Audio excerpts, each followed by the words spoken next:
안녕하세요. 미니스탁맨입니다. 2021년 11월 18일 투자 대가들의 포트폴리오 확인을 하고 싶다면 이라는 주제로 미니스탁 매수일지 말씀드려 보겠습니다. 이날은 좀 빠지는 날이었습니다. 어, 위장은 위와 같았고요. 지수 최고점 대비해서 다우가 마이너스 1.4%, 나스닥이 마이너스 0.4%, S&P 500이 마이너스 0.3% 정도 빠져 있는 상황입니다. 뉴욕 마감 기사 살펴보겠습니다. 첫 번째, 대형 유통업체 타겟 비용 상승 고객에게 떠넘기지 않겠다라는 발표에 주가 4% 하락했습니다. 월마트와 미국 내 경쟁자 유통업체라 볼 수 있는 타겟이죠. 타겟, 우리나라로 치면 홈플러스랑 이마트 이런 느낌이겠죠.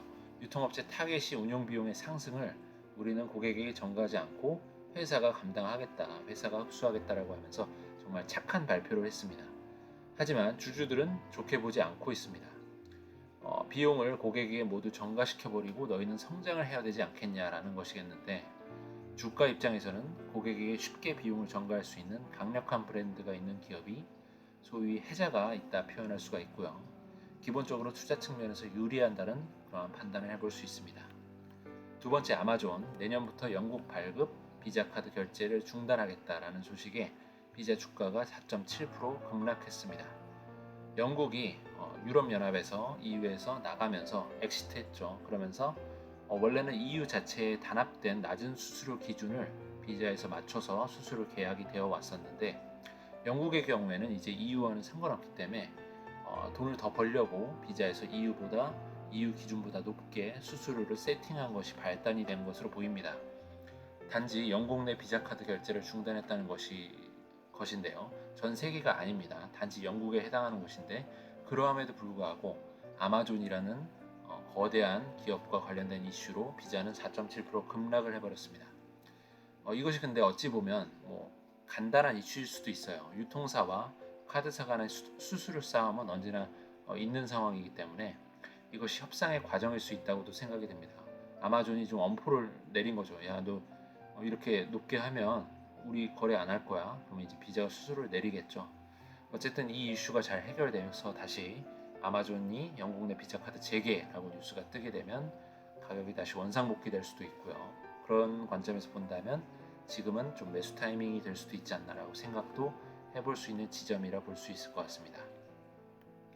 어쨌든 오늘도 룰대로 매수하였습니다. 총평가액은 4,940만 원이 조금 넘어가고 있습니다. 꾸준하게 룰대로 계속해서 변함없이 매수해 나가겠습니다. 금일 주문 내역은 부킹홀딩스 1만원, 디즈니 5만원, 메타 5만원, 엔비디아 2만원, 스퀘어 2만원, AT&T 1만원, 코카콜라 1만원, 비자 3만원 총 20만원 매수했습니다. 흔히들 투자의 구루라고 불리는 분들이 있죠. 레전드, 워런 버핏, 찰리 멍거, 레이 달리오, 하워드 막스, 조지 소로스, 빌 에크먼, 모니시 파브라이 등 이 구루들의 포트폴리오가 궁금하실 때가 있죠. 과연 이 사람들은 뭐를 들고 있을까? 뭐를 얼마나 들고 있을까? 궁금합니다.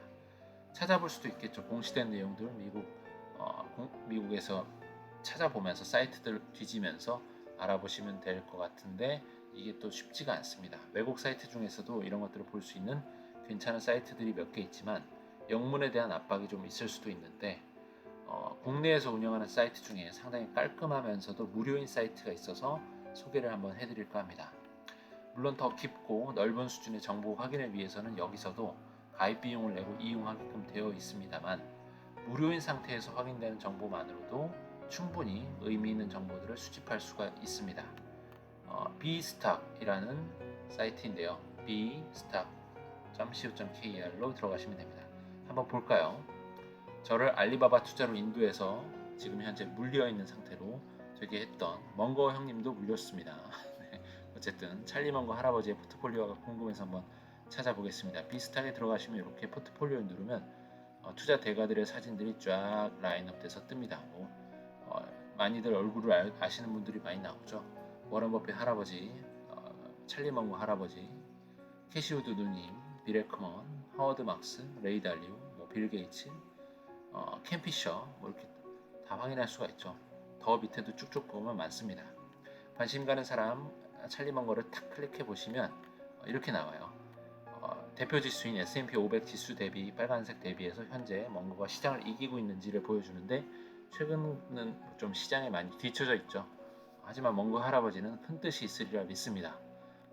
더 밑으로 가보면 이제 비중 종목과 비중을 볼 수 있는데 이 정보만 가지고도 이 사이트의 가치는 충분합니다. 매수 매도 금액 뭐 가려져 있는데 이런 것들 보시려면 돈을 내야 돼요. 근데 돈을 내지 않고도 확인할 수 있는 이 종목 어떤 걸 들고 있는지, 비중은 어떠한지, 수량은 몇 개인지, 평균 매수가는 몇 개인지, 그럼 현재가 대비해서 등락은 어떤지, 평균 매수가와 보유수량 곱하면 금액 비중도 알 수 있고요. 최근의 수익률도 볼 수 있고 이런 것들을 볼 수 있기 때문에 굉장히 좋습니다. 비중상 멍고 형님은 뱅크 오브 아메리카와 웰스파고를 지금 뭐 합쳐보면 거의 78% 가까이 되니까 거의 그냥 멍거 형님 포트폴리오는 은행에 몰빵되어 있다, 은행 주식에 몰빵되어 있다라고 볼 수 있고요. 우리나라 은행주로 몰빵하셨으면 아마 좋지는 않았겠죠.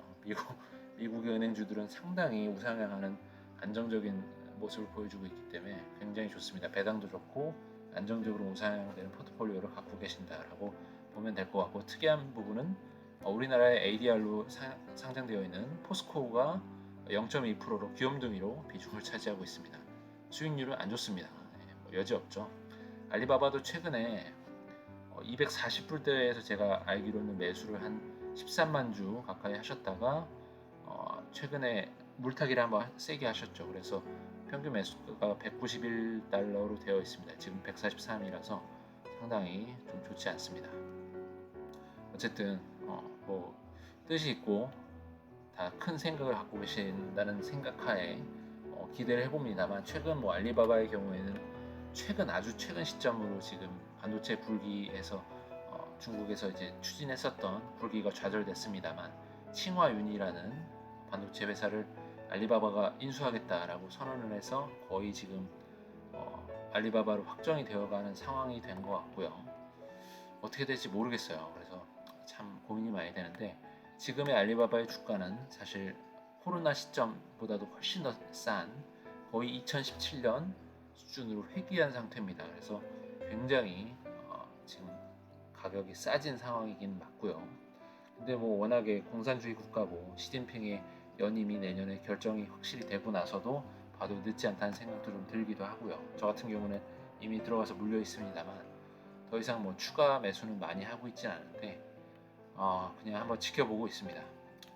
어쨌든 이들이 투자 대가들이 리얼 타임으로 지금 뭐 갑자기 팔았을 수도 있는데 그런 것들이 반영이 될 수는 없어요. 왜냐면 공시한 내용 바탕으로 해서 이 데이터가 나오기 때문에 바로 당장의 리얼 타임의 수치는 확인할 수는 없지만 실제로 투자 대가들은 금액이 워낙 크기 때문에 사팔사팔을 하지 않죠. 금액 규모가 커서 사는데도 오래 걸리고 파는데도 오래 걸리기 때문에 이들의 비중이 얼마나 되는지, 금액은 어떻게 되는지라는 것을 확인하는 것만으로도 내가 종목을 픽하는데 도움을 받으실 수가 있고 어느 정도 해답을 좀 찾아가실 수가 있지 않을까라는 생각이 듭니다.